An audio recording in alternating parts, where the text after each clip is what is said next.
آج کل کی بات ہو گئی ہے، بہت بڑی گمراہی کی بات ہے، لیکن بہت عام کہی جاتی ہے. Nothing is good on you, only thinking makes it so. نہ کوئی نیکی نیکی ہے، نہ کوئی بدی بدی ہے. تو ہمارے سوچنے کا انداز ہے، کسی کو نیکی کہہ دیتے، کسی کو بدی نہیں. یہ مسائل ہیں جن سے روز اول سے فلسفی لوگ ان کے بارے میں غلطاں پیش رکھتے، سوچتے رہے، غور و فکر کرتے رہے. وہ سارا سفر جو آدم سے لے کر محمد تک صلی اللہ علیہ وسلم تمام فلسفیوں نے ذہنی سفر طے کیا، وہ حضور کو ان چند دنوں میں غار حرا کی خلوت میں طے کرا دیا گیا، تاکہ انسان میں حیثیت انسان جو کچھ سوچا ہو وہ آپ کے علم میں آ گئے. اس کے بعد اب اقرا باسم ربک الذی خلق. انسانی سوچ تو یہیں تک ہے، اب پڑھو اپنے رب کا نام لے کر جس نے تمہیں الگ سے بنایا. اور اس کے بعد پھر دو حکم آئے. اب یہ غور و فکر کا ایک دور تو ختم ہو گیا، فلسفیانہ غور و فکر تکمیل کو پہنچا، ایک دوسرا شروع ہوا. اب ایک فکر دامنگیر ہوا، یہ دے اوپر کتنی بڑی ذمہ داری آ گئی.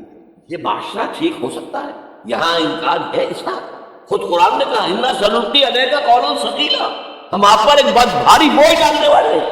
اب یہ فکر دامنگیر، اس کے لیے غور کرتے رہے، سوچتے رہے. تو دونوں یہ صورتیں شروع ہوتی ہیں. اے نبی، اب یہ غور و فکر کا کام چھوڑیے، اب میدان میں آئیے، کمر کس لیجیے. یا ایھا المزمل قم، یا ایھا المدثر قم. دونوں جگہ ایک ہی امر ہے، قم، کھڑے ہو، کمر بستہ ہو. لیکن عجیب بات ہے، میں 2 منٹ لے رہا ہوں اس پر. رات کو کمر کسو، کھڑے رہو ہمارے سامنے. قم اللیل الا قلیلا نصفہ او انقص منہ قلیلا او زد علیہ ورتل القرآن ترتیلا. یہ مشقت جان قسم، اگرچہ اخلاق کے اعتبار سے آپ انسانیت کی بلندی پر ہیں، انک لعلی خلق عظیم، لیکن یہ بوجھ جو آپ پر آیا ہے نبوت اور رسالت کا، اس کے لیے آپ کو کچھ اور مشقت جھیلنے کے لیے تیاری کریں. ان ربک یعلم انک تقوم ادنی من ثلثی اللیل ونصفہ وثلثہ وطائفۃ من الذین معک. پھر اللہ نے بتایا، اللہ کے علم ہے نبی کہ آپ اور آپ کے ساتھیوں کی جماعت کھڑی رہتی ہے رات کو 2/3 رات، یا کم سے کم نصف یا تہائی. یہ تو تھی وہ روحانی ایکسرسائز اور ترقی جو حضور اور صحابہ کرام سے کرائی گئی ہے آئندہ کے مراحل کے. میدان میں آؤ تو کیا کرنا ہے؟ یا ایھا المدثر قم، کیا کرنا ہے دن میں؟ انذر، خبردار کرو انہیں. یہ بڑے بھلاوے میں آ گئے ہیں، دنیا نے انہیں ہم سے غافل کر دیا ہے. دنیا کی محبت میں آ کر یہ آخرت سے غافل ہو چکے ہیں. انہیں خبردار کیجیے، زندگی یہی زندگی نہیں ہے. مرنے کے بعد اٹھائے جاؤ گے، پورا حساب کتاب ہوگا زندگی بھر کا اعمال کا، اور اس کے بعد جزا ہوگی یا سزا ہوگی. وَإِنَّهَا لَجَنَّةٌ أَبَدًا أَوْ لَنَارٌ أَبَدًا. یہ انذار ہے، خبردار. تو حضور کے بالفعل جو آپ کا مشن ہے، اس میں شروع میں انذار غالب ہے. وہ تو اندر کچھ لوگوں نے تسلیم کیا، کچھ لوگ ایمان لائے، کچھ لوگ قریب آئے، کچھ تربیت میں سے گزر رہے، انہیں بشارت دے دیتا ہے. تمہارے لیے بشارت ہے، سلام علیکم. یہاں تک کہا گیا ہے نبی، یہ جو ہمارے مومن بندے آپ کے پاس آتے ہیں، وَخْفِضْ جَنَاحَكَ لِلْمُؤْمِنِينَ، ذرا اپنے کندھوں کو ان کے سامنے جھکا کر رکھا، ان پر شفقت کیجیے، ان سے محبت کے ساتھ پیش آئیے. یہ ہمارا تحفہ ہے آپ کے لیے، ہم نے انہیں چنا ہے آپ کے لیے، یہ آپ کے صحابی بنیں گے. انقلاب کے اندر یہی تو دست و بازو ہوں گے. ٹھیک ہے، ان میں غلام بھی ہیں، ان میں غریب بھی ہیں، ان میں مزدور بھی ہیں، لیکن یہی ہے جو تاریخ کے دھارے کا رخ موڑیں گے. پھر بشارت کا دور آیا ہے بعد میں، شروع میں تو انذار ہے. یا میرا جی چاہ رہا ہے میں آپ کو حضور کا ایک خطبہ اور سنا دوں انذار کے حوالے سے. جب آیت آئی کہ اب انذر عشیرتک الاقربین، اے نبی اب اپنے قریب کے رشتہ داروں کو خبردار کر. یہ جو مشن شروع ہوا حضور کا، یہ ہمارے آج کے واعظوں کے مانند نہیں ہے کہ دنیا بھر میں واعظ کہتے پھرتے گھر والوں کی خبر نہیں، اولاد کدھر جا رہی ہے اس کے بارے میں فکر نہیں. واعظ پڑے، چیریٹی بگنز ایٹ ہوم. سب سے پہلے دعوت دیجیے اپنے گھر والوں کو اور اپنے رشتہ داروں کو. وانذر عشیرتک الاقربین، تو حضور نے حکم دیا حضرت علی کو رضی اللہ تعالیٰ علی، ایک دعوت طعام کا بندوبست کرو اور سب بنی ہاشم کو بلا. بنو ہاشم میں زیادہ قریبی رشتہ دار. یہ آپ کو معلوم ہونا چاہیے کہ جیسے ہمارے ہاں ایک قبیلہ ہوتا ہے وٹو قبیلہ، اب وٹو میں مانے کے، لالے کے، شامت کے یہ ہوتے ہیں. پھر ان میں خاندان ہوتے ہیں، کوئی شاہ محمد تھا اس کی اولاد میں، وہ شامت کے ہو گئے، لالا کوئی ہوگا لالے کے ہو گئے، مانے کے ہو گئے، لیکن ہے سب وٹو. اسی طرح مکے میں بسنے والے تھے سب قریش. کوئی وہ جو ہے بنو ہاشم، کوئی بنو امیہ، کوئی بنو علی، کوئی بنو تیم، لیکن سب کے سب کون تھے؟ قریش. اس میں ایک گھرانہ تھا جس سے حضور تھے، وہ بنو ہاشم تھے. تو اقربین کہا تھا اپنے قریبی رشتہ داروں کو کھانا کھلایا. اس کے بعد آپ کھڑے ہوئے. ابو لہب نے تاڑ لیا کہ ابھی ہمارے سامنے اپنی دعوت رکھیں گے. وہ تو چونکہ ایک دیوار بیچ کا پڑوسی تھا اور دشمن تھا، سگا چچا ہونے کے باوجود بدترین. اس نے شور مچایا، ہوٹنگ کی اور کسی نے بات نہیں سنی اور یہ کوشش ناکام۔ چند دن کا بیچا لے کر آپ نے صلی اللہ علیہ وسلم پھر کہا علی دوبارہ ذرا کھانے کا اہتمام کرو، پھر بلایا، پھر کھانا کھلایا۔ میں کہا کرتا ہوں کہ اب کچھ شرم آ گئی ہوگی کہ 2 دفعہ روٹی کھا لی ہے تو کم سے کم ان کی بات تو سن لو۔ یہ خطبہ جو دیا ہے حضور نے صلی اللہ علیہ وسلم، عظیم ترین خطبہ، جامع ترین خطبہ، لیکن مجھے عجیب ہے، یہ محسوس ہوتا ہے کہ ہمارے ہاں احادیث کی کتب میں میرے علم کی حد تک یہ موجود نہیں۔ مجھے یہ خطبہ ملا ہے نہج البلاغہ سے، یہ اہل تشیع کی جو اہم ترین کتاب سمجھ لیجیے، حضرت علی کے خطوط، خطبات، حضور کی حضرت علی کے اشعار بحیثیت خلیفہ جو آپ کے فرامین، یہ سب جمع کیے گئے ہیں نہج البلاغہ، اس میں یہ خطبہ، اس میں ایک چیپٹر ہے خطبات نبوی، اس میں یہ پہلا خطبہ، ایک ایک لفظ جو ہے حکمت کا موتی ہے۔ آپ کھڑے ہوئے، ان الرائد لا يظلم اعلیٰ، دیکھو لوگوں، کسی قافلے کا رہنما کبھی اپنے قافلے والوں کو دھوکہ نہیں دیا کرتا۔ کیا بتایا کہ میں اس قافلہ انسانیت کا رہنما بنا کر بھیجا ہوں۔ واللہ لو کذبتم الناس جميعا ما کذبتکم ولو غررتم الناس جميعا ما غررتکم، خدا کی قسم میں پوری دنیا سے جھوٹ بول سکتا بالفرض تو تم سے تو کبھی نہ بولتا۔ یو آر مائی کیٹن کن، اور اگر میں پوری دنیا کو دھوکہ دے سکتا بالفرض تو تمہیں تو کبھی نہ دیتا۔ یہ تمہید ہو گئی، 3 جملے۔ چوتھے جملے میں ایمان باللہ، ایمان بالرسول دونوں آ گئے۔ واللہ الذی لا الہ الا هو انی لرسول اللہ الیکم خاصۃ والی الناس کافۃ، قسم ہے اس اللہ کی جس کے سوا کوئی الہ، توحید آ گئی، میں اللہ کا رسول ہوں تمہاری طرف خاص طور پر اور پوری دنیا کی طرف کام کرو۔ اب جو جملے آ رہے ہیں وہ سارے انذار آخرت پر۔ واللہ لتموتن کما تنامون، خدا کی قسم تم سب پر موت آئے گی جیسے کہ روزانہ رات کو سو جاتے۔ ثم لتبعثن کما تستيقظون، پھر ایک صبح ہوگی جب اٹھا لیے جاؤ گے جیسے کہ روزانہ صبح بیدار ہو جاتے۔ وہ صبح قیامت بھی آئے گی۔ اور کبھی آپ نے نوٹ کیا بیداری کے وقت کی دعا مسنون کون سی ہے؟ الحمدللہ الذی احیانی بعدما اماتنی والیہ النشور، اللہ کے حمد، اس کی تعریف، اس کا شکر، جس نے مجھے دوبارہ زندہ کر دیا، اس کے بعد بالکل موت طاری ہو گئی۔ جو شخص روزانہ صبح یہ الفاظ پڑھے گا، جب صبح قیامت کو اٹھے گا تو اس کی زبان پر یہ الفاظ آئیں گے کہ نہیں آئیں گے؟ الحمدللہ الذی احیانی بعدما اماتنی والیہ، واللہ لتموتن کما تنامون ثم لتبعثن کما تستيقظون ثم لتحشرن بما تعملون، پھر حساب کتاب لیا جائے گا جو کچھ تم کر رہے ہو اس کا۔ ثم لتجزون، پھر لازماً سزا دی جائے گی، بالاحسان احسانا وبالسوء سوءا، اچھائی کا اچھا بدلہ، برائی کی بری سزا۔ وانھا لجنۃ وعدا او نار وعدا، اور وہ کیا ہے؟ یا ہمیشہ ہمیشہ کے لیے جنت اور یا ہمیشہ ہمیشہ کے لیے آگ۔ اللہ ہمیں بچائے۔ اب ذرا یہ 4 منٹ آپ کے لیے میں نے، اس کے بعد میں آپ کو بتا رہا ہوں کہ خوشخبری لے کر آپ نے اگر کوئی بینر وغیرہ دیکھے ہوں گے تو اس میں موضوع میرا کیا ہے؟ بعثت محمدی علی صاحب الصلاۃ والسلام، ایک عالمی انقلاب، عالمی اسلامی انقلاب کا پیش ہے۔ خوشخبری یہ ہے ایک عالمی اسلامی انقلاب آ کر رہے گا، پوری دنیا پر اللہ کا دین غالب آ کر رہے گا، یہ خوشخبری ہے۔ اس خوشخبری کے لیے ایک تو قرآن مجید کے اندر احساسات کیا، قرآن مجید میں نے آپ کو آیات میں نے بتائی، 2 باتیں واضح کرتا ہے۔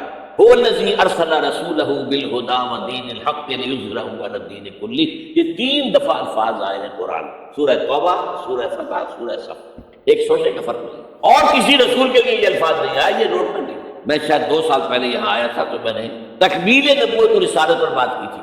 حضور پر نبوت صرف ختم نہیں ہوئی ہے، مکمل ہوئی، اور آپ کی فضیلت کی بنیاد یہ ہے کہ مکمل ہوئی ہے۔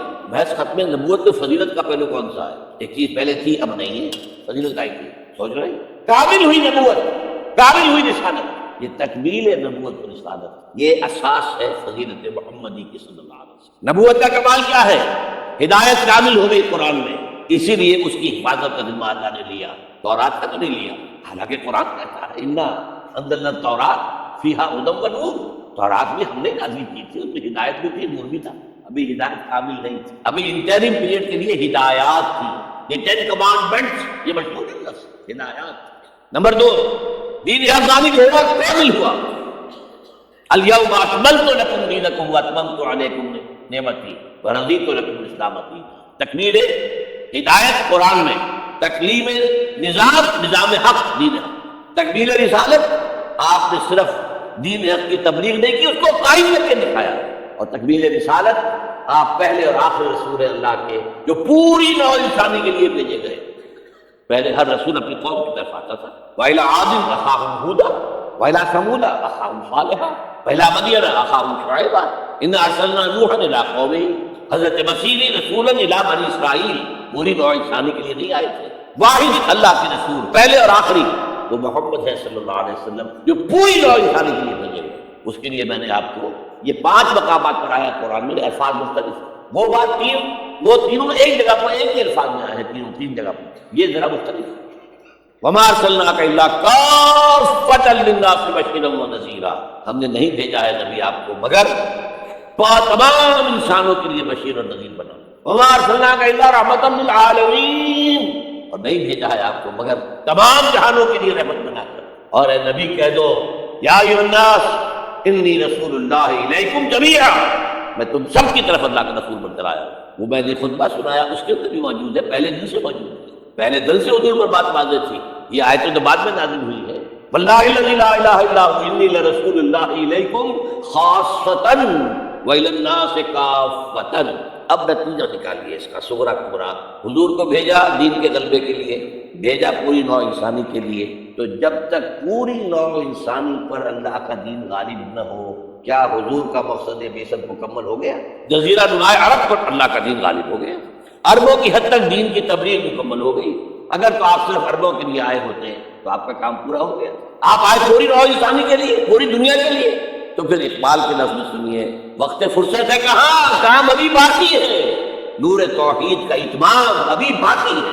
تو پوری دنیا جب تک اس نور توحید سے جگمگا نہ اٹھے، پوری دنیا جب تک نور رسالت سے منور نہ ہو جائے، اس وقت تک وقت فرصت ہے کہاں، کام ابھی باقی ہے۔ اور کیا ہو سکتا ہے کہ دنیا ختم ہو جائے اور حضور کی بعثت کا مقصد مکمل نہ ہو؟ ناممکن۔ تو قرآن سے ثابت ہوا کہ ایک عالمگیر اسلامی انقلاب آ کر رہے گا، جیسے حضور کے نسل مبارک سے اور آپ کے حیات طیبہ کے دوران جزیرہ نما عرب میں ایک اسلامی انقلاب آیا۔ اب اس میں حضور کی طرف سے حدیث سے سنیے، ایک حدیث ہے، بڑی پیاری حدیث ہے، حضور نے اپنے دور سے لے کر اور قیامت تک 5 انوار کا ذکر کیا۔ مجھے یاد نہیں رہا، ہم نے ان حدیثوں کو ایک 4 ورتے کی شکل میں بہت عام کیا، لاکھوں کی تعداد میں شائع کیا، میرا خیال تھا کہ میں لے آؤں گا یہاں بھی آپ کے لیے تحفے کے طور پر، بھول گیا۔ یہ حدیث جو ہے حضرت نعمان بن بشیر سے رضی اللہ تعالیٰ اور مسند احمد بن حنبل میں ہے رحمۃ اللہ علیہ۔ حضرت نعمان بن بشیر فرماتے ہیں حضور نے ارشاد فرمایا تکون النبوۃ فیکم ما شاء اللہ ان تکون، لوگوں دیکھو نبوت تمہارے مابین رہے گی جب تک اللہ چاہے گا کہ رہے، ثم یرفع اللہ اذا شاء یرفعها، پھر جب اللہ چاہے گا اسے اٹھا لے گا۔ کیا مطلب؟ میں رہوں گا تمہارے مابین جب تک اللہ چاہے گا، پھر جب اللہ مجھے اپنے پاس بلا لے گا، میری وفات ہو جائے گی تو دور نبوت ختم ہو جائے گا۔ ثم تکون خلافت لنا من هذه النبوۃ، پھر ایک دور ہوگا خلافت لیکن نبوت کے نقش قدم پر، بالکل نقش قدم پر، ڈٹو کاربن کاپی، کوئی فرق نہیں ہوگا، بال برابر۔ اس کو ہم کہتے ہیں خلافت راشد۔ حدیث میں ہے خلافت علی منہاج النبوۃ فتکون ما شاء اللہ تکون، وہ بھی رہے گا جب تک اللہ چاہے گا۔ ثم یرفع اللہ اذا شاء یرفع، جب اللہ چاہے گا اسے بھی اٹھا لے گا۔ پھر تیسرا دور آئے گا، ثم یکون ملکا عاضا، پھر ایک کاٹ کھانے والی ملوکیت کا دور آئے گا، بادشاہ ملوکیت کاٹ کھانے والی سن، یہ دور ملوکیت ہے۔ بنو امیہ بنو عباس یہ خلفاء نہیں تھے، بادشاہ تھے، یہ ملوکیت تھی۔ واقعہ کربلا کب ہوا؟ انہی کے دور میں ہوا۔ واقعہ ہرا کب ہوا؟ انہی کے دور میں ہوا۔ 3 دن تک مدینے کو مباح کر دیا گیا فوجیوں پر، لوٹو جس کو چاہو، ریپ کرو جسے چاہو، مدینہ۔ یہ ہماری تاریخ کے واقعات ہیں۔ پھر سینکڑوں تابعین کو شہید کیا، حجاج بن یوسف، یہ ہماری تاریخ ہے کہ نہیں؟ حضور خبر دے رہے ملک عاظم، کاٹنے والی کٹکھنی ملوکیت کا دور ہے۔ فرمایا یہ بھی رہے گا جب تک اللہ چاہے گا، پھر اللہ جب چاہے گا یہ دور بھی ختم ہو جائے گا۔ ثم تکون ملکا جبریا، پھر ایک اور بادشاہت ہوگی جس میں غلامی ہو۔ کیا مطلب؟ یہ پہلی ملوکیت مسلمانوں کی تو تھی، کلمہ گو تو تھے، جھوٹے تھے یا سچے تھے، کلمہ گو تو تھے، اچھا برے بھی تھے تو اچھے بھی تھے، بہت اچھے اچھے لوگ بھی پیدا ہوئے۔ بادشاہوں میں بھی جو مثالیں مسلمان بادشاہوں کی ہیں، اچھے لوگوں کی، آپ کو دنیا میں نہیں ملے گی۔ لیکن اس کے بعد کون سا دور آیا؟ ہماری ملکہ کون تھی؟ ملکہ وکٹوریہ۔ اب یہ ملوکیت جمع غلامی، کہیں پر برطانیہ، کہیں پر فرانس، کہیں پر اٹلی، کہیں پر اسپین، پورا عالم اسلام، کولونیلزم جسے آپ کہتے ہیں، یورپ کی استعمار جسے آپ کہتے ہیں، ملکن جبری۔ لیکن جو خوشخبری ہے وہ کیا ہے؟ ثم تکون خلافت لنا من هذه النبوۃ، پھر اس کے بعد اور آئے گا خلافت لنا من هذه النبوۃ۔ یہ خوشخبری ہے۔ آج تاریخ کا قافلہ کہاں کھڑا ہے نوٹ کر لیجئے۔ وہ ملکن جبریاً براہ راست ختم ہو چکی ہے۔ انگریز گیا، فرانسیسی گئے، بلندیزی گئے، ڈچ گئے، اسپینیئرز گئے، اطالوی گئے، سب گئے، عالم اسلام آزاد ہو گیا نا۔ لیکن بائی پراکسی انہی کی حکومت جاری ہے، ابھی انہی کے ذہنی غلام، انہی کے تہذیبی شاگرد، انہی کے غلام، انہی کے ایجنٹ آج پورے عالم اسلام پر اوپر آ گئے۔ صرف یہ کہ پہلے وہ براہ راست حکومت کر رہے تھے، اب بائی پراکسی کر رہے ہیں۔ اپنے دور میں تعلیم دے کر ایسے لوگ پیدا کر گئے جن کی چمڑیاں تو کالی رہ گئی، اندر سے یورپین ہو گئے۔ اور بیکاروں نے یہی کہا کہ ہم جو نظام تعلیم یہاں بنا رہے ہیں اس کے نتیجے میں ہندوستان کے لوگوں کی چمڑی کی رنگت تو نہیں بدلے گی لیکن اندر سے وہ بالکل بدل جائے گی۔ انہی کے غلام، انہی کی تہذیب، انہی کی اوریانی، انہی کی بے حیائی، انہی کی بے شرمی۔ یہ دور انٹرم پیریڈ ہے، چوتھا دور ختم ہوا ہے، پانچواں آیا نہیں ہے، لیکن پانچواں زیادہ دور نہیں، یہ دور آئے گا۔ پہلی بات تو یہ کہ آئے گا، اس میں میں نے قرآن سے بھی ثابت کر دیا، حدیث سے بھی ثابت کر دیا۔ اس میں جو شک کرے میرے نزدیک اس کے ایمان میں شک۔ اچھا اب جب آئے گا تو کس شان سے آئے گا؟ اب جب آئے گا گلوبل ہوگا۔ ویسے بھی اب دنیا گلوبلائز ہو چکی ہے، آج تو آپ کہتے ہیں دنیا کیا ہے، اس سے گلوبل ویلیج، اب جو نظام بھی ہوگا گلوبل ہوگا۔ اب اس میں دو حدیثیں آپ سن لیجئے۔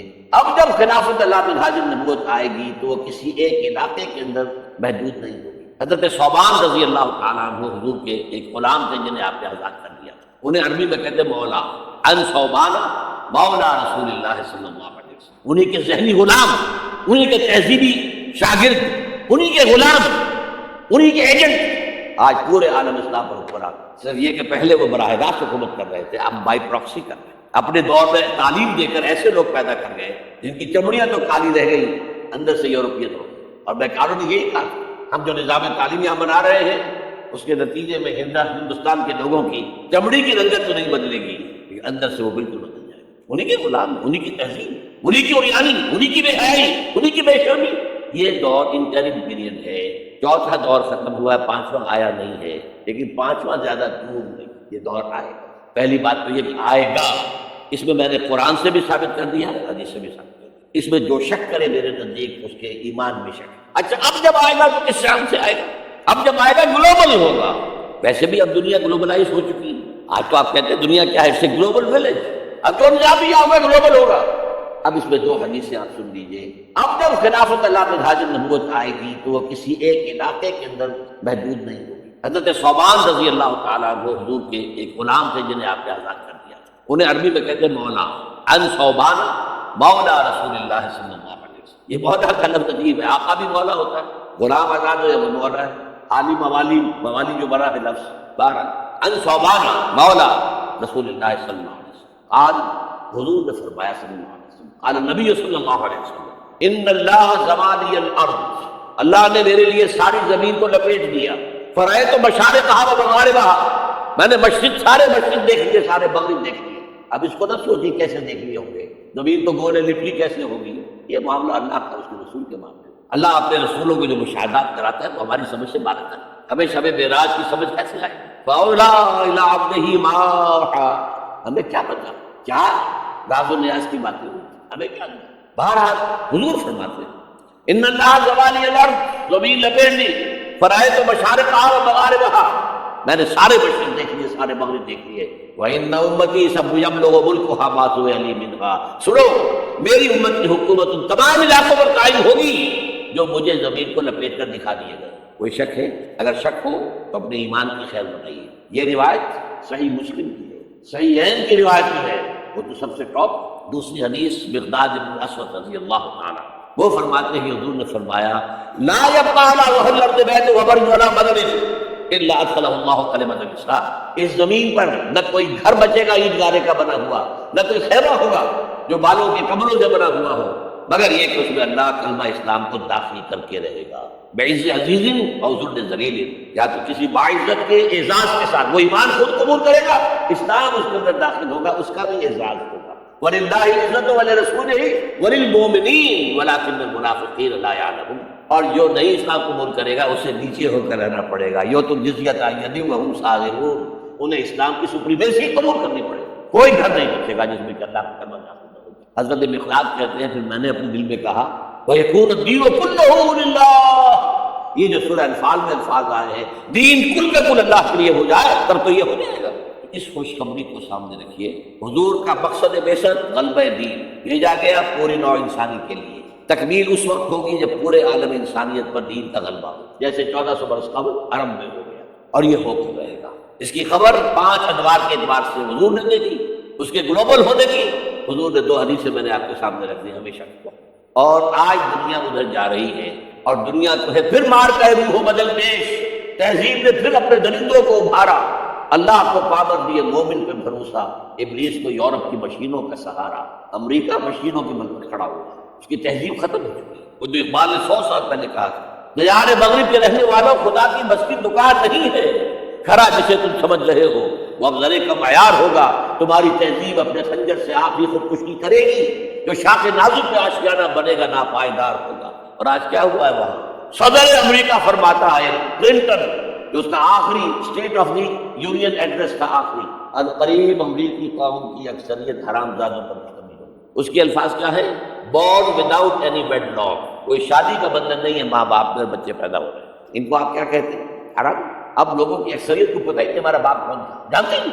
نتیجہ یہ نکلا ہے بالفعل کہ مجھے اسکول میں داخلے کے لیے فارم کا بھی آپ نے پر کیا ہوگا اپنے بچے کے لیے، لے گئے آپ، اس کا نام یہ ہے، اس کے باپ کا نام یہ ہے، اس کی پیدائش یہ ہے، اس کا یہ ہے، اب وہاں باپ کا کھانا ہی نکال دیا، اسے پتہ ہی ماں کا نام لکھ دیا۔ یہ تہذیب ہے۔ بہرحال دنیا ایک بہت بڑے تصادم کی طرف بڑھ رہی ہے۔ اب میں اس سے اگلی بات جو کہنا چاہتا ہوں اس کے لیے پہلے سے معذرت کروں، خوشخبری میں نے دی ہے تو بدخبری بھی مجھے دی۔ اس عالمی غلبہ اسلام سے پہلے ابھی امت مسلمہ کی بہت پٹائی ہونی ہے، بہت پٹائی ہونی ہے، بہت پٹائی ہونی ہے۔ یہ میں نہیں کہہ رہا، حضور نے کہا۔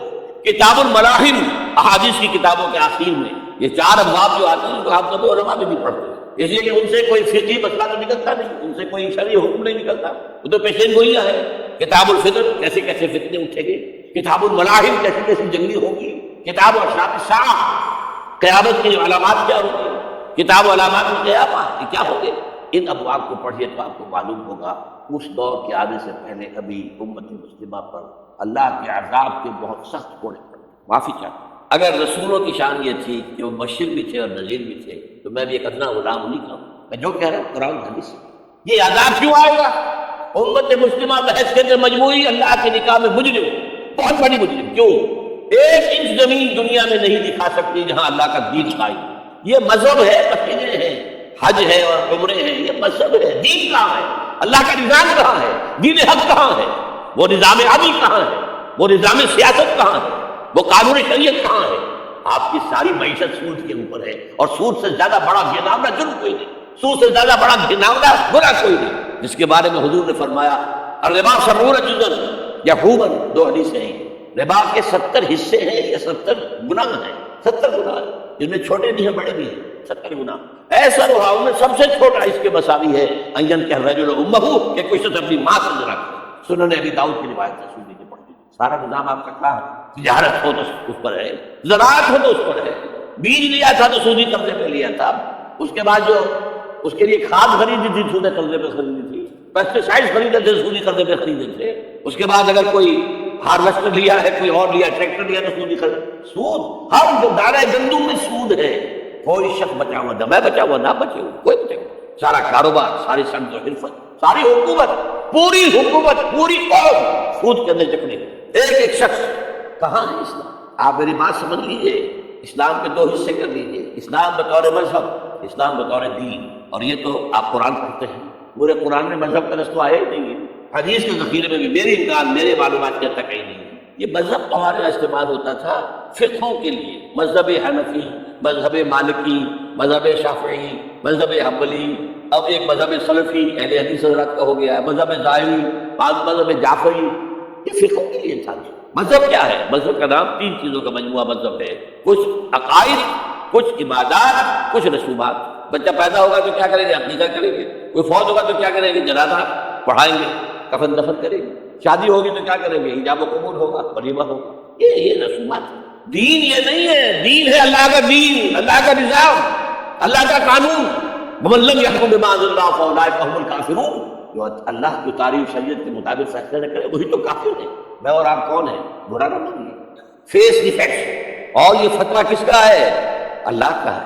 وَمَن لَّمْ يَحْكُم بِمَا أَنزَلَ اللَّهُ فَأُولَٰئِكَ هُمُ الْكَافِرُونَ وَمَن لَّمْ يَحْكُم بِمَا أَنزَلَ اللَّهُ فَأُولَٰئِكَ هُمُ الظَّالِمُونَ وَمَن لَّمْ يَحْكُم بِمَا أَنزَلَ اللَّهُ فَأُولَٰئِكَ هُمُ الْفَاسِقُونَ۔ 3 فتوے ہیں اس مفتی اعظم کے، جو ہماری اتاری ہوئی شریعت کے مطابق فیصلے نہیں کرتے وہی تو کافر ہیں، وہی تو مشرک ہیں، وہی تو فاسق ہیں، ناہنجار ہیں، باغی۔ یہ ہے امت مسلمہ کا حال۔ اب سعودی عرب ذرا پیچھے پیچھے چل رہا تھا، اب آگے بڑھ رہا ہے۔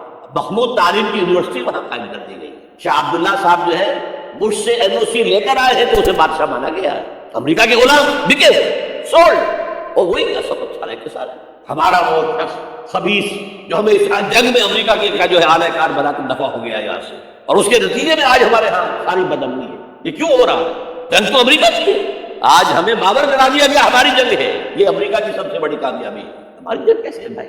یہ جنگ 2001 میں شروع ہوئی تھی، سب سے پہلے حملہ افغانستان میں کیا گیا تھا، ہم سے مدد مانگی تھی کہ ہماری مدد نہیں کرو گے تو ہمارے دشمن ہو، تو جنگ ان کی تھی کہ ہماری تھی؟ ہماری جنگ ہوتی تو ہم مدد مانگتے اسی سے۔ نہ کوئی جرم ثابت تھا اسامہ کا، نہ کوئی جرم ثابت تھا طالبان کا، جرم ایک ہی ہوا تھا کہ کچھ شریعت محمدی نمایاں ہو رہی تھی، اس کی برکات کا ظہور ہو رہا تھا۔ 90% عراق کے اندر امن قائم ہو گیا۔ یہ بات کہی اقبال نے 1936 میں، ان کی آخری نظموں میں سے ہے ابلیس کی وجہ سے شورا۔ اس میں ابلیس کہتا ہے کہ نہ مجھے جمہوریت سے کوئی ڈر ہے، میرا اپنا بنایا ہوا نظام ہے، وہی شیطانی نظام ہے یہ۔ ہم نے خود شاہی کو پہنایا جمہوری لباس، جب ذرا آدم ہوا ہے خود سناسو کھلنے کا، نہ اشتراکیت سے مجھے کوئی ڈر ہے، کب ڈرا سکتے مجھ کو اشتراکی پوچھا کر، یہ پریشان روزگار آشفتہ باز آشفتہ ہوں ہے، اگر کوئی ڈر خطر مجھ کو تو اس امت سے ہے، اس کی خاکستر میں ہے اب تک شرارے آرزو، اس کے انگارے اوپر سے اس کے اوپر راکھ آ گئی ہے، نظر نہیں آ رہا، اندر آگ دہک رہی ہے، ان کے دلوں کے اندر آگ دہک رہی ہے، اصل حاضر کے تقاضاؤں سے ہے، لیکن یہ خوف ہو نہ جائے آشکارا شر پیغمبر کہیں، وہ شر پیغمبر ابھر کر افغانستان میں سامنے آ بلینز آف ڈالر جو ہے امریکہ دیتا ہے افغانستان میں، افیون کی کاٹ بند نہیں ہوتی، اور ملا عمر کا ایک حکم اور کاٹ زیرو ہو گئی۔ انہوں نے کہا یہ تو ہمارے لیے انتہائی بڑا خطرہ ہے، یہ نظام ہمیں ظاہر ہو گیا دنیا پر، اگر یہ ابھی کلی ہے کھل گئی پھول بن گئی تو کیا ہوگا؟ یہ شیطنت ختم ہو جائے گی۔ اس لیے تہس نہس کیا افغانستان، وہ جنگ ہے، وہاں سے لوگ بھاگ کر آ گئے تھے، ہمارے قبائلی رقوں میں آ کر آباد ہو گئے، کیونکہ خود امریکہ لے کر آیا تھا انہیں۔ جب روسیہ کے خلاف جنگ ہو رہی تھی تو جہاد کا غلغلہ بلند کر کے یہ اسامہ بن لادن خود امریکہ کا ایجنٹ تھا اس وقت، عمر عبد الرحمان امریکہ کا ایجنٹ تھا، ایک اور ایجنٹ کس کا ذریعے تھے؟ عبدالعظام، یعنی وہ لے کر آ رہے تھے مسلمانوں کو، مجاہدین کو، وہ خلوص کے ساتھ کام کر رہے تھے کہ یہاں اسلام آئے گا، اس جہاد کے نتیجے میں اسلامی ریاست قائم ہوگی، اسلام کا غلبہ ہو جائے گا، آؤ آؤ آؤ۔ امریکہ نے اپنا کام نکلوایا، اپنے دشمن کا تہس نہس کرایا تو بھاگ گیا، اور اب ان کے خلاف، اور ہمارے لوگوں نے پکڑ پکڑ کر لوگ دیے، پیسے کمائے، ارب ڈال دیے، ایک ایک کے سر کی قیمت کہاں گئی؟ وہ جو آئی تھی کہاں گئی؟ وہ واپس امریکی بینکوں میں پہنچی۔ یہ طوفان ہے اس وقت جو ہمارے ساتھ کھڑا ہے۔ جو میں نے کیا بات کہی ہے نوٹ کر لیجیے، ہم بحیثیت مجموعی اللہ کے مجرم ہیں، باغی ہیں۔ کیوں؟ ہم نے کلونیلزم سے آزاد ہونے کے بعد، جب تک انگریز تھا ہم کیا کریں، ہم تو مجبور ہیں۔ کہیں فرانسیسیوں کی حکومت تھی، کہیں ولندیزیوں کی تھی، کہیں ہسپانویوں کی تھی، کہیں اطالویوں کی تھی، کیا کریں؟ جب وہ سارا پردہ ہٹا دیا، کسی ملک نے قرآن کو اپنا امام نہیں بنایا، اللہ کی طرف رخ نہیں کیا، کسی نے رخ کیا ماسکو کی طرف، جمال عبد الناصر ہو یا وہ جو شام کا ہوتا تھا حافظ الاسد، ان کا کدھر تھا قبلہ؟ ماسکو، اور یا باقی سب کا واشنگٹن۔ ہم مجرم، اب ان مجرموں میں بھی ایک ذرا تجزیہ کرنا پڑے گا، کون زیادہ بڑا؟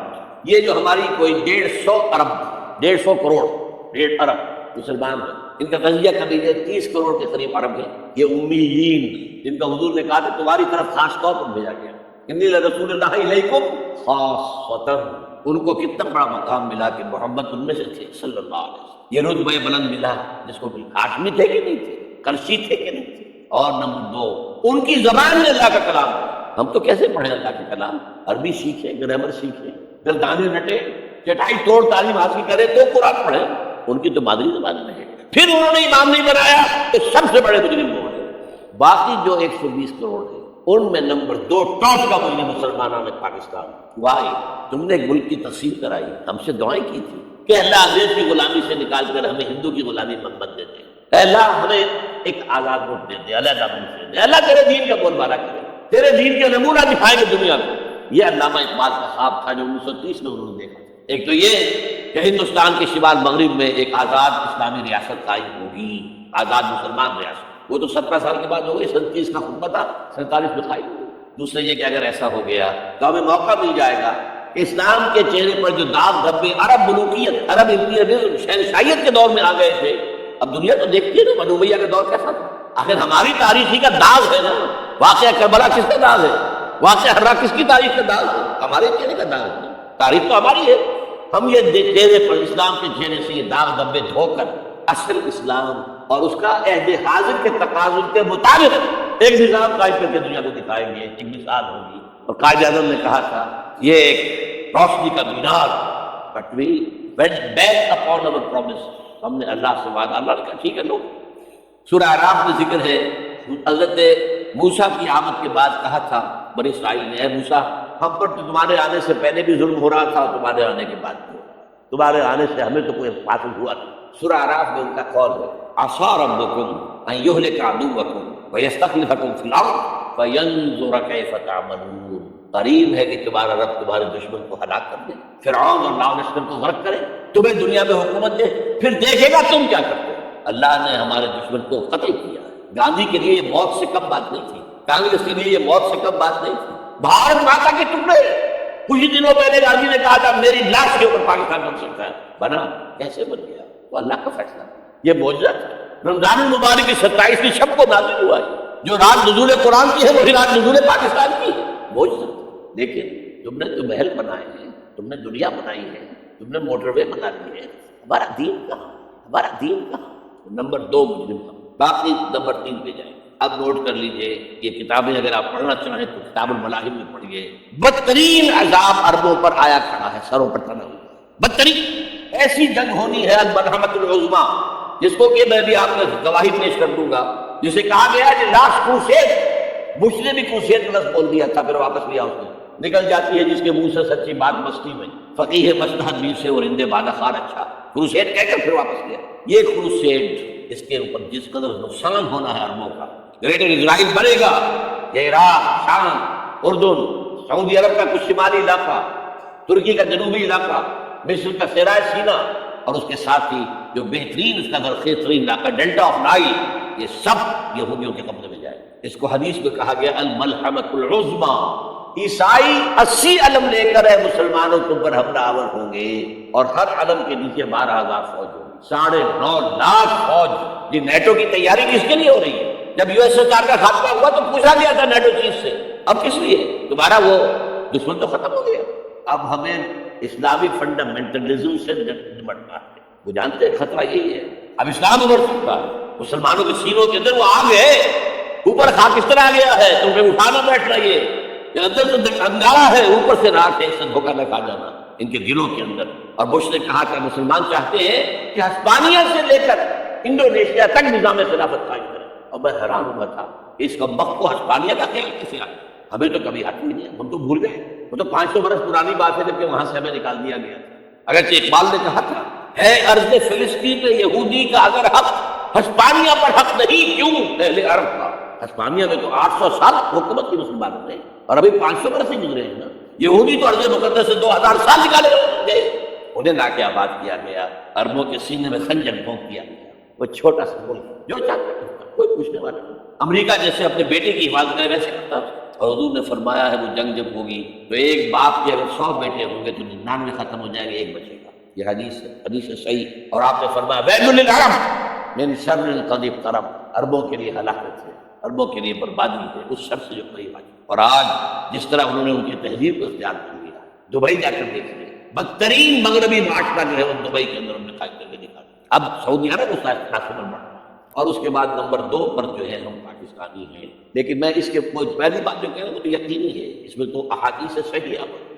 اگرچہ اس کے بعد پانسا پلٹے گا، پھر حضرت مہدی کا ظہور ہوگا، حضرت عیسیٰ کا نزول ہوگا، اور وہ گریٹر اسرائیل گریٹر گریو یارڈ بنے گا یہودیوں کا. ایک ایک یہودی قتل ہوگا اور دفن ہوگا.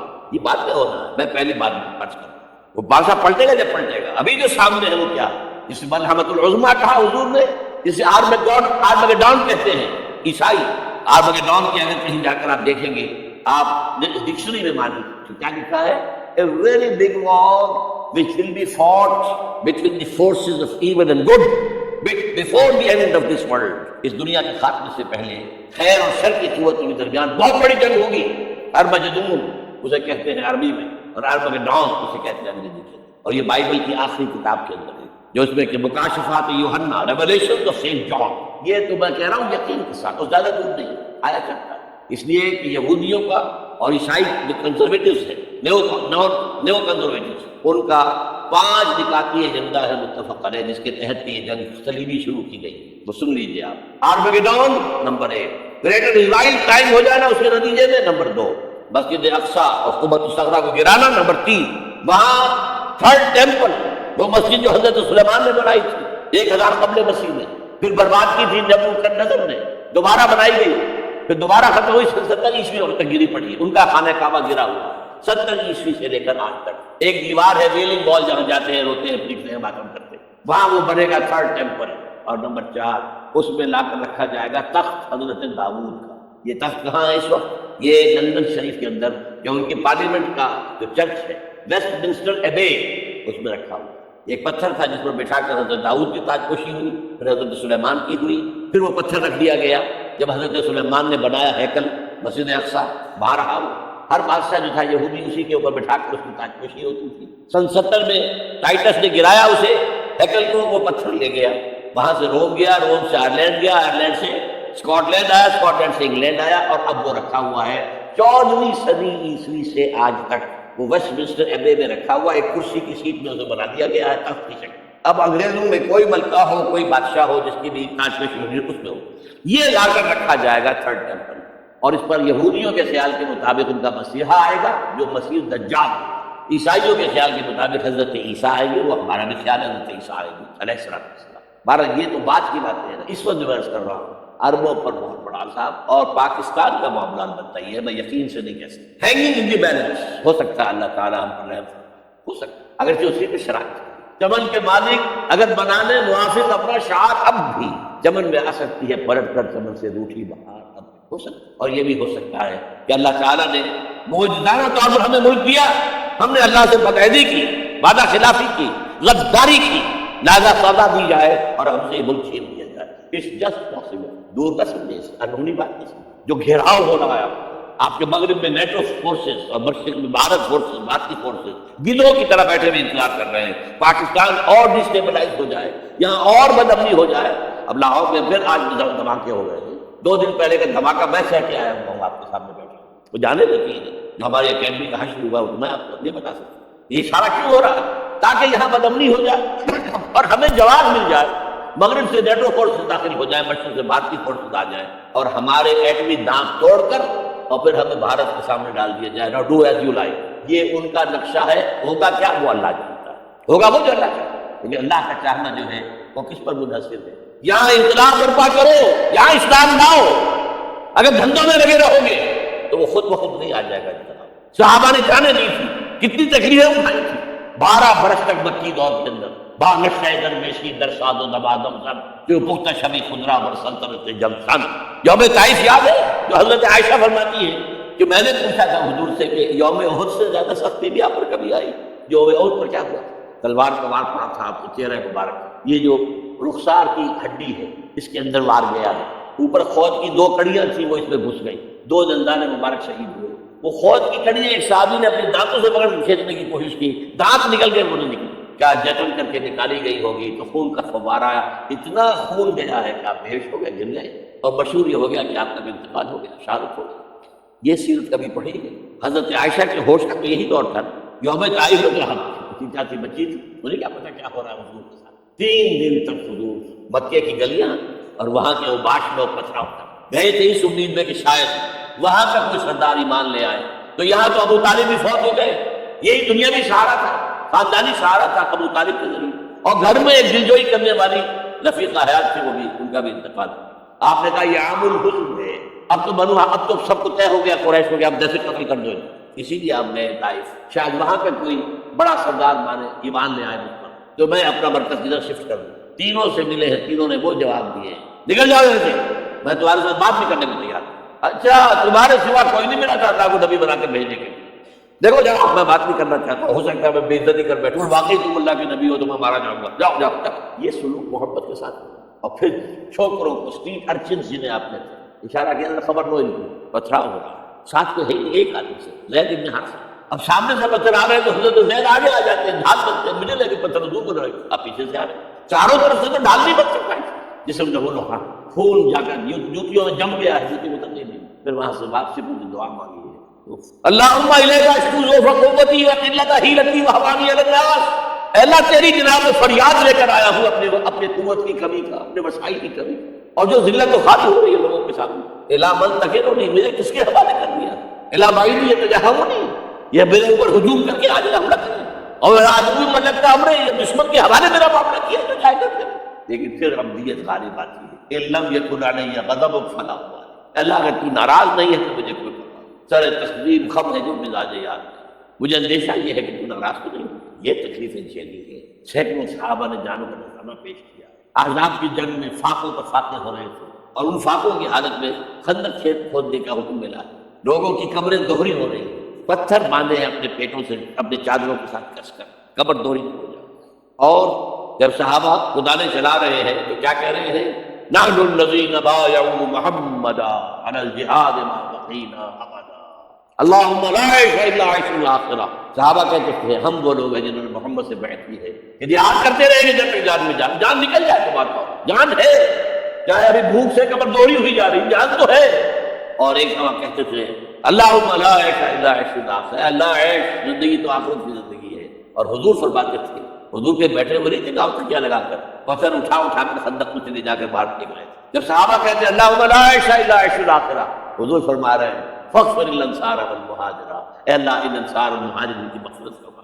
پھر حضور کی خدمت میں کچھ لوگ آئے، حضور اب یہ فاقہ ناقابل برداشت ہو گیا، دیکھیے ہم نے یہ پتھر باندھے ہوئے، حضور نے کرتا اٹھا کر دکھایا، وہاں 2 پتھر مجھے، یہ ہے سیرت النبی، آپ اس چیز کو سیرت النبی سمجھیں۔ بہرحال اس موضوع پر میری ایک کتاب ہے منہج انقلاب نبوی، یہ انقلاب کیسے آیا تھا، اگر دل میں ذرا بھی آرزو پیدا ہو گئی ہو کہ اللہ قبول کر لے مجھے بھی، مجھے قبول کر لے اس کام کو، تو وہ کتاب آپ کے لیے مست کا پڑھنا، وہ جو ہمارے مکتبے نے شائع کی ہوئی ہے اچھے سفید کاغذ پر، وہ تو 200 روپے کی ہے، لیکن ہمارے تنظیم کے طرف سے تاکہ کم استطاعت والے لوگ بھی استفادہ کر سکیں، وہ 70 روپے کی قیمت، شاید 50 میں آپ کو مل جائے، وہ یہاں مل جائے گی، آپ پڑھیے خدا، وہ سیرت اس میں آپ کو ملے گی، سیرت جلوسوں میں نہیں ہے، سیرت درود کی محفلوں میں نہیں، سیرت ناطقوں کے اندر نہیں، ہاں کسی نے یہ واقعات آپ کو بتایا، تو منہج انقلاب نبوی، پھر 5 چھوٹی کتابوں کا ایک سیٹ میں آپ کے لیے بنا کر لے کر آیا، وہ بہت تھوڑی تعداد میں آج جمعے کے اندر بک گیا ہے، اکثر بہت تھوڑی تعداد میں رہ گیا، حب رسول کے تقاضے کیا ہے سوچا کہ ہمارے حضور سے تعلق کی بنیادیں کیا ہے سوچا کہ رسول کامل 12 تقریریں میری ہے جو پاکستان ٹیلی ویژن پر ہوئی تھی 1981 میں، ربیع الاول کے 12 دنوں میں ایک تقریر روز، یہ کتابیں باہر، اور آج کے دور میں خاص طور پر جہاد جہاد جہاد کسے کہتے ہیں، جہاد کی حقیقت کیا ہے، حقیقت یہ، اور یہ جو انقلاب کا پروسیس ہے اس کا اختصار کے ساتھ رسول انقلاب کا طریقہ انقلاب کیا تھا، یہ 5 کتابوں کا ایک سیٹ جو ہے وہ 150 روپے کا باہر مل جائے گا، آپ لینا چاہیں پڑھیں سنیں سمجھیں، جو کچھ ہم حضور سے محبت کے جو اظہار کر رہے ہیں جس طریقے سے کر رہے ہیں اس سے ہمارا تعلق ثابت ہو رہا ہے حضور سے۔ اب میں یہاں آپ کو اختصار سے بیان کرتا ہوں حضور کا طریقے انقلاب کیا تھا، اختصار تفصیل جو کتابوں میں دیکھیں۔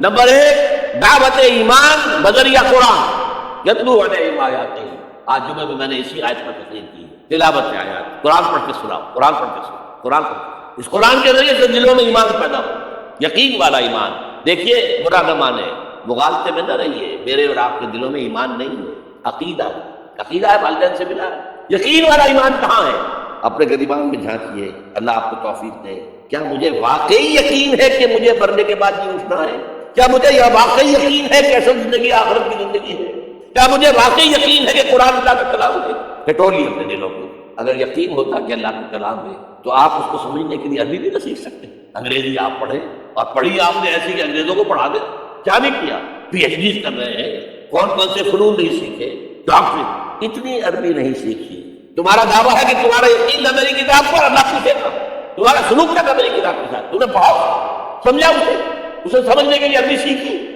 تو تم جھوٹ بول رہے ہو، تمہارا کوئی ایمان نہیں تھا میری کتاب، ما آمن بالقرآن من استحل محارمہ، جنہوں نے سود کو اپنے پورے نظام کی جڑ بنیاد بنایا ہو ان کا ایمان کوئی ہے لا پر، حضور فرماتے ہیں کہ جس شخص نے حرام کسی شے کو اپنے لیے حلال کر لیا اس میں کوئی ایمان نہیں، دوبارہ آج بھی کرنا ہے تو دوبارہ ایمان پیدا کرنا ہوگا، ایمان، عقیدہ نہیں، ایمان۔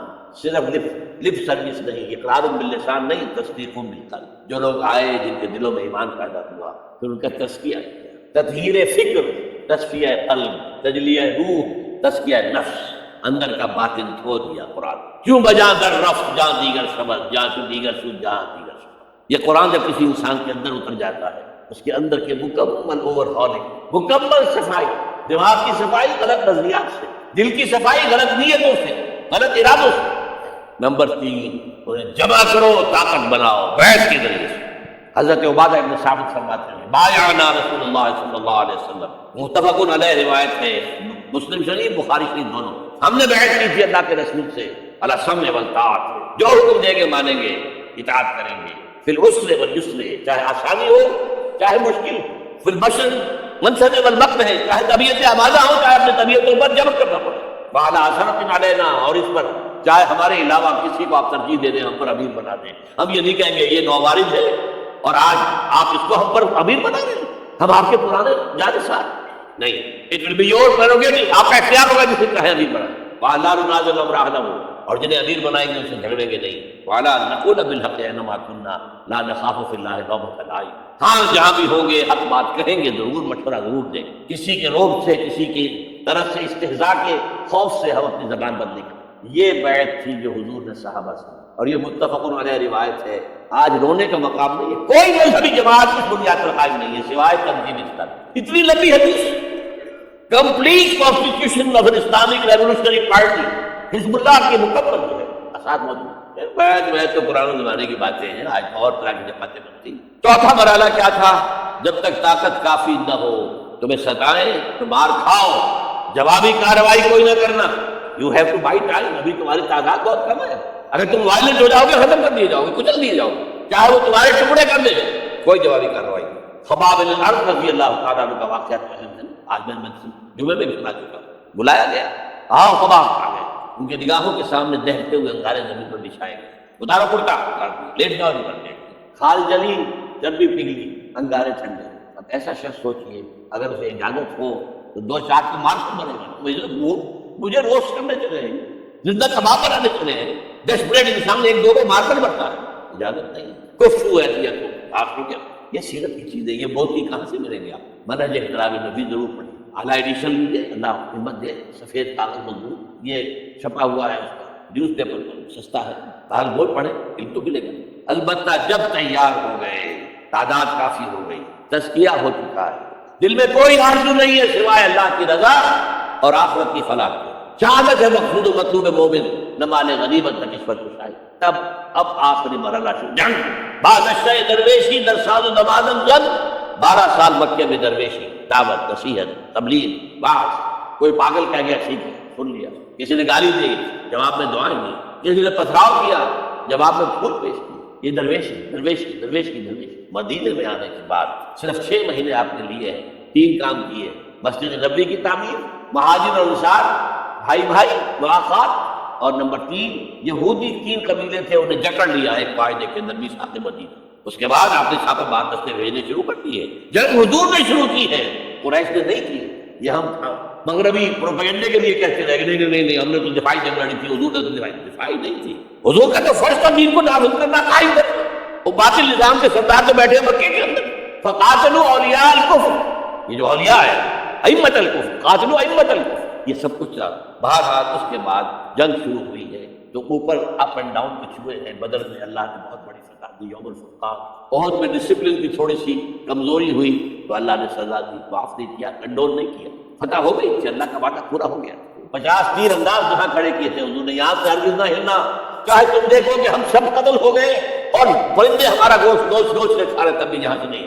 لیکن وہاں کیا ہو گیا ڈفرینس آف اوپینین، کہ وہ تو حضور نے شکست کی صورت میں کہا تھا نا، یہ تو فتح ہو گئی، لیکن جو لوکل کمانڈر تھے وہ کہتے رہے مت کھلو مت کھلو مت کھلو، چھوڑ کے چلے گئے۔ 50 میں سے 35 چلے گئے، 15 رہ گئے۔ وہ خالد بن ولید کی وہ قابی آنکھ نے دیکھ لیا، وہ مورچہ خالی ہے، شکست ہو چکی تھی، لیکن پھر کوہ احد کا چکر لگا کر آ کر جب پیچھے سے حملہ کیا، 70 صحابہ شہید ہوئے۔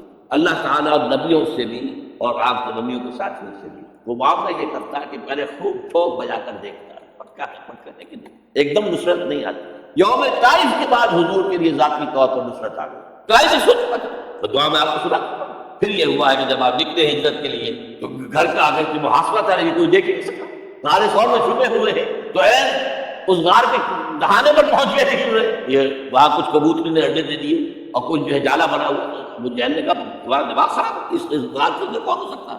اللہ نے بتایا۔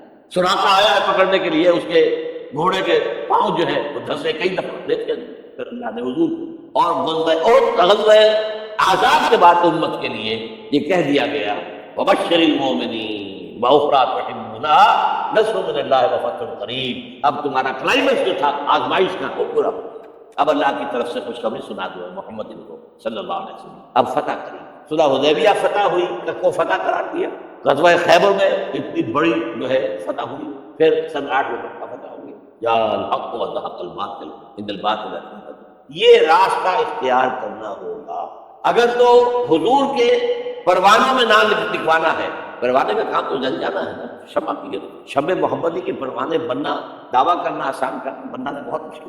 یہ راستہ اختیار کریں، دعوت ایمان بدریہ قرآن، تنظیم بدریہ قائم، تزکیہ بدریہ قرآن، پھر پیسو ریزسٹنس جب تک طاقت کافی نہ ہو کوئی جوابی کارروائی، کیپ یور ہینڈ فولڈڈ، کفو اہمیت، اور پھر جب طاقت کافی ہو ٹکرا جاؤ، بادشاہ درویشی نرساز و دمادم زن چوں پختہ شبی خضرا بر سلطنت جم زم، اب ٹکراؤ آج اس کا ایک بدل ہے، دو طرفہ جنگ کی بجائے یک طرفہ جنگ بھی آج چل رہی ہے دنیا کے اندر۔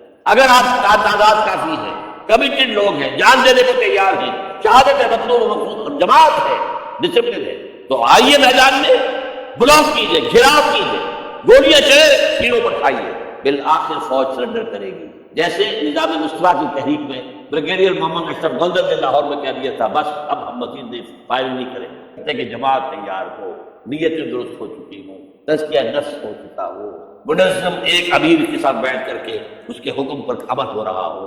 اگر یہ راستہ اختیار کریں، اللہ آپ کو توفیق دے، آپ کو ہمت دے، اور یہ اللہ پر احسان نہیں ہے، اگر اللہ آپ کو اس کے لیے قبول کر لے تو اس کا احکام، اب اس کا اپنے اوپر احسان ہے۔ یمنون علیک ان اسلموا قل لا تمنوا علی اسلامکم، اے نبی یہ بدو آپ پر احسان کر رہے ہیں کہ اب ایمان لے آئے، اسلام لے آئے، ان سے کہہ دیجیے میرے اوپر اپنا احسان نہ کرو، بل اللہ یمن علیکم ان ہداکم للایمان، اللہ کا احسان مانو کہ اس نے تمہیں ہدایت دی ہے۔ منت منے کہ خدمت سلطان ہمیں کنی، تم بادشاہ کے اوپر اپنا احسان نہ کرو کہ تم بادشاہ کی خدمت کر رہے ہو، منت شناس ازو کہ بخدمت میں داشت تک، اس کا احسان مانو کہ اس نے تمہیں اپنی خدمت کے لیے قبول کر لیا، شہنشاہ ارض و سما ہمیں قبول کر لے، ہمارا تن من دھن اس میں لگ جائے، اللہ تعالیٰ شہادت کی موت دے دے جس کے لیے حضور نے تمنا کی ہے۔